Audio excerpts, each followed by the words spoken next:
Hi, good afternoon. I wanted to just provide an update to Canadians with regards to the Conservative filibuster that is going on in the House of Commons. I wanted to update Canadians to let them know that the government has provided nearly 29,000 pages of documents with regards to the SDTC matter to the House of Commons. We have just done so in a way that complies with the Charter of Rights and Freedoms that protects the rights of Canadians, and we have done so in a way that protects police independence and the separation of powers in our country. Quite frankly, time is up for the Conservatives to stop playing their silly, partisan procedural games and let us all get back to the work of this place and do the important work that Canadians sent us to Ottawa to do.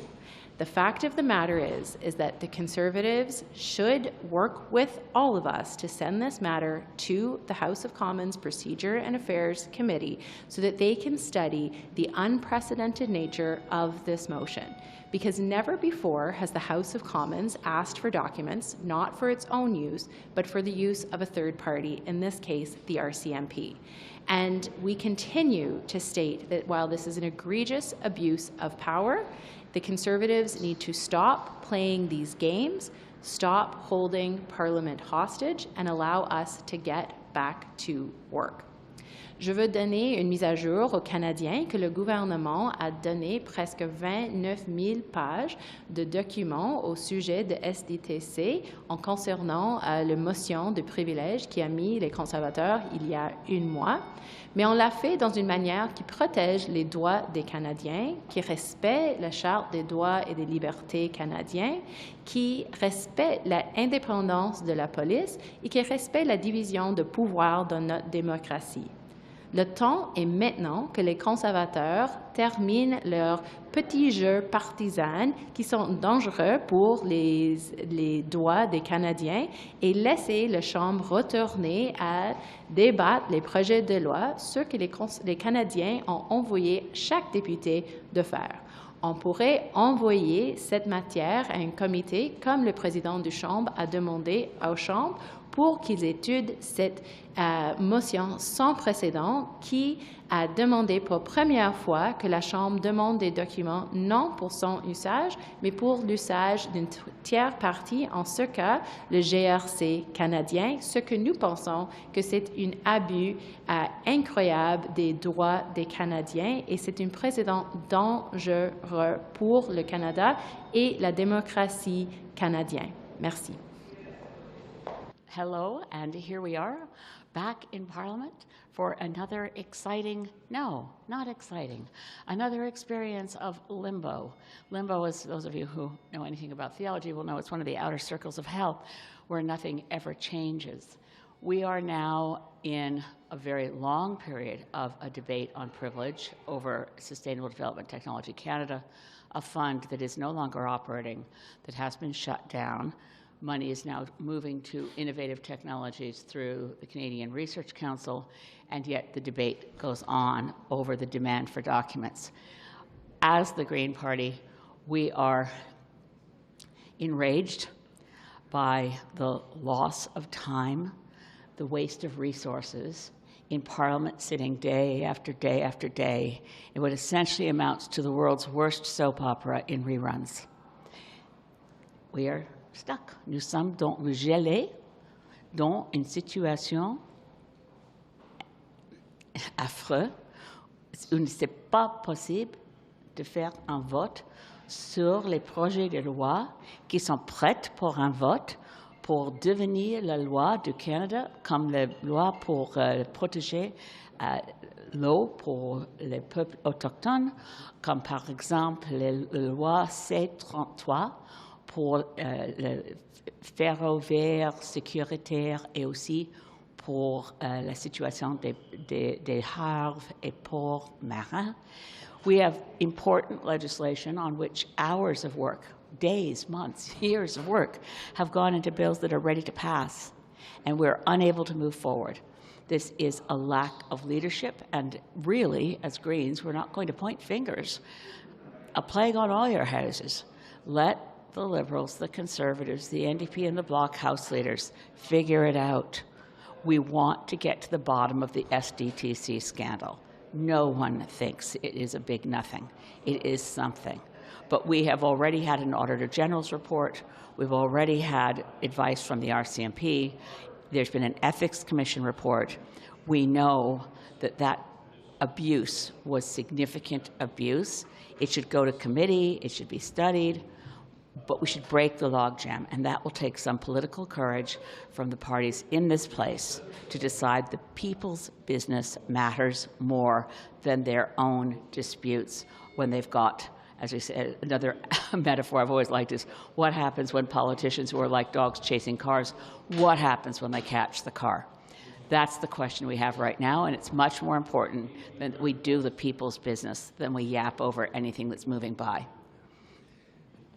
And as Greens, we are going to continue to be here in Ottawa working on behalf of our communities and on behalf of Canadians.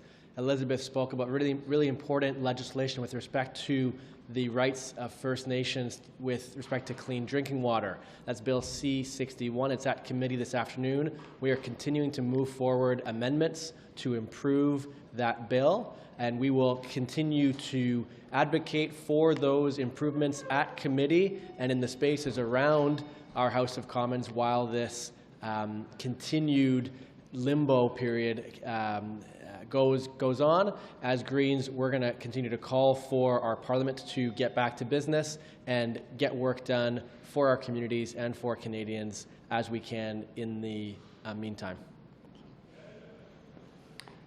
Merci. Nous sommes disponibles pour la question en anglais et en français? Non? Merci beaucoup. Should Minister Boissonnault be fired?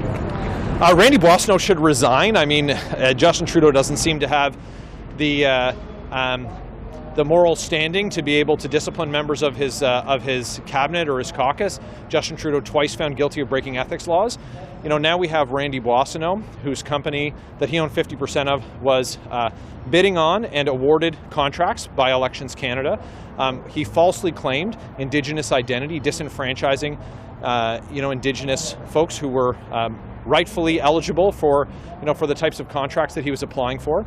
And and he says that he had said he never communicated with his former business partner while he was in cabinet, but that was later proven to be untrue, and he was in fact communicating with him from a cabinet retreat, literally at the cabinet table. And so this is well beneath the standard that Canadians should have for cabinet ministers. It's well beneath the standard for members of Parliament. And then news today, of course, that his business shared an address with people who are alleged to be involved in cocaine trafficking, cocaine smuggling. So this is unbelievable that Justin Trudeau wants to keep this individual in his cabinet. Randy Boissonnault should resign, and if Justin Trudeau won't fire him, well, when we have a carbon tax election, Canadians will cast a judgment on this government. Any thoughts on Irwin Cotler, the assassination plot against him? Thanks very much for your questions. Mr. Angus, can I get your thoughts on Minister Boissonnault? Do you think he should have to step out of the Indigenous caucus? Should he resign? What are your thoughts on this debacle? I'm amazed at this Randy Boissonnault scandal just continues to unfold. It's like this slow-moving car wreck we're watching. I don't know why the Prime Minister hasn't stepped in and done something. It's not a good look. It's not a good look for the government, and it's certainly not a good look, for the government's promises on Indigenous reconciliation. He needs to explain himself. What's his background, or is he a grifter?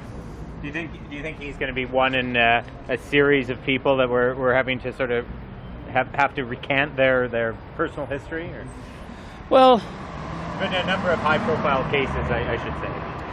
I think the issue is that Indigenous people suffered incredible discrimination for years and years and centuries. And so if we're going to have policies in place to make sure that we're giving people a chance to actually get their place, their rightful place in the economy, we can't have people grifting on false history. And the government needs to set an example. Thanks. I talked to Randy about it. He called me about it. But, as far as the time I've been in chair of Indigenous caucus, he's never put himself out as an Indigenous person, only an Indigenous ally. So, it's a complicated issue. I'd say you ask most Canadians, most wouldn't be able to tell you who's a Métis, what's the criteria for being a status Indian. Every week I get calls in my office by people who think they're Indigenous and want a card or recognition of some point. It's not as easy as people make it seem, but I understand that Randy has apologized, and I accept that apology. What did he say to you?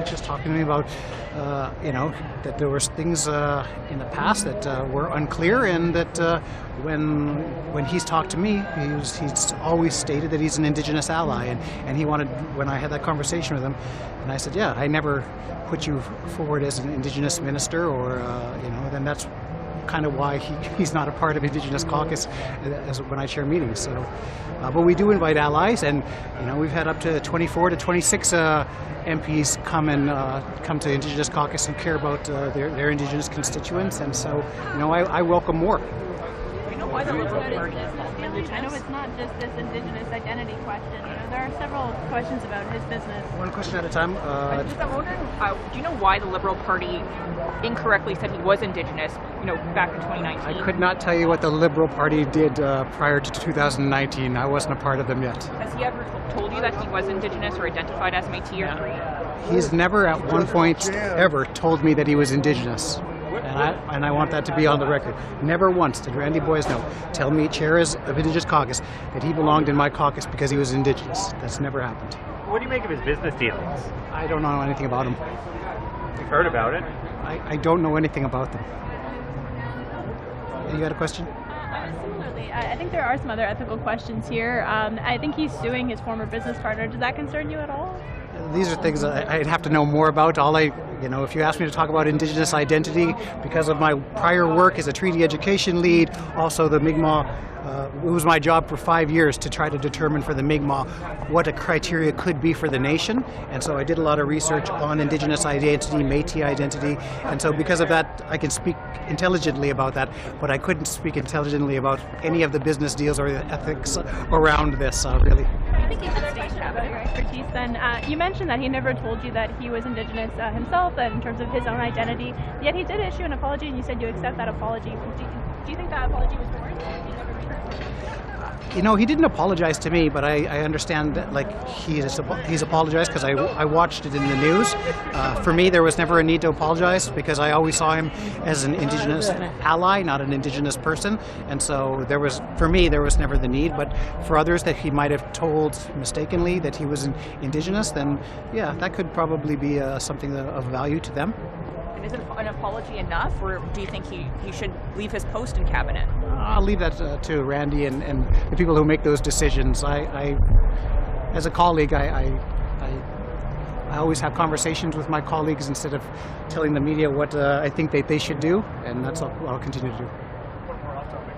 Is the government in a de facto non-confidence situation, considering it can't get anything done through the House right now? Well, I think that the government would like to do a lot of things to get things done. I mean, we have this filibuster that's making life in the House monotonous. You hear the same arguments by the Conservatives for 2 months. We should be focusing on legislation, and this is changing how we impact legislation, because we're doing the First Nations clean water legislation, and we should be able to be trying our best to get that into the House, but I don't know if I can get that into the House without unanimous consent at this point. So there's so many important legislations right now that we should be looking at that we simply aren't. But fundamentally, the government at some point will have to go to the House to get appropriations to spend money, spend public money. If it can't do that, then is that not, in a sense, a non-confidence? I don't frame it that way. I frame it as Conservative wasting a lot of people's time and effort and money when we could be doing a lot of work to make this country a better place. All right, thanks. Can we get your reaction to the alleged foiled plan against Irwin Cotler's life? What do you make of that? This is horrible. This is so despicable, and it shows how serious is foreign interference in our life in Canada. When you have something as respectable as Mr. Irwin that could be, killed by a foreign country, I think it's a wake-up call for everyone here. Do you think there should be consequences for Iran? I will leave that to our foreign ministry and the Prime Minister, but it should be a possibility, of course. Yes. Another question, different topic. Is the government in a de facto non-confidence right now, considering it can't get any work done in the House of Commons? That's an interesting question. But I don't have any clear answer. But let me think about it. Maybe. Does the NDP have confidence in the government? I mean, you guys could end this lockout or this. You know, right now, I hope that Liberals and Conservatives will find a deal and that will stop this, this kindergarten in Parliament. Vous entendre sur qu'est-ce qu'on a appris sur les allégations contre Denis Rance sur des tentatives contre Irwin Cotler? C'est horrible, c'est vraiment très, très préoccupant, c'est inacceptable. Je pense que ça nous montre à quel point l'interférence étrangère est présente, malheureusement, au Canada, qu'on doit rehausser nos critères de sécurité. On avait déjà entendu parler du gouvernement indien, maintenant l'Iran. Je pense qu'il va falloir réviser nos manières de faire. Est-ce qu'on s'est trop traîné sous les pieds pour déclarer les gardiens de la Révolution comme étant une entité terroriste? Il faudrait poser la question à Heather McPherson, c'est vraiment elle la porte-parole dans le dossier. Merci. Mr. Champagne, can you give your thoughts on the assassination plot against Irwin Cotler? Well, it is very, very, very concerning, and we will take all measures that are appropriate, obviously. It is very concerning. I know Irwin. I know the amazing work he's been doing. He's a very strong advocate for human rights. And we will afford him all the protection that the government of Canada can offer. Ben, écoutez, c'est très préoccupant des allégations comme celle-là de penser qu'il y a un gouvernement étranger qui voudrait s'en prendre à un citoyen canadien. On sait qu'Irwin Cotler, c'est une des voix importantes dans le monde, pas seulement au Canada, mais dans le monde, dans le dossier des droits humains. Moi, j'ai travaillé avec lui, par exemple, quand le Canada a fait la déclaration sur la détention arbitraire.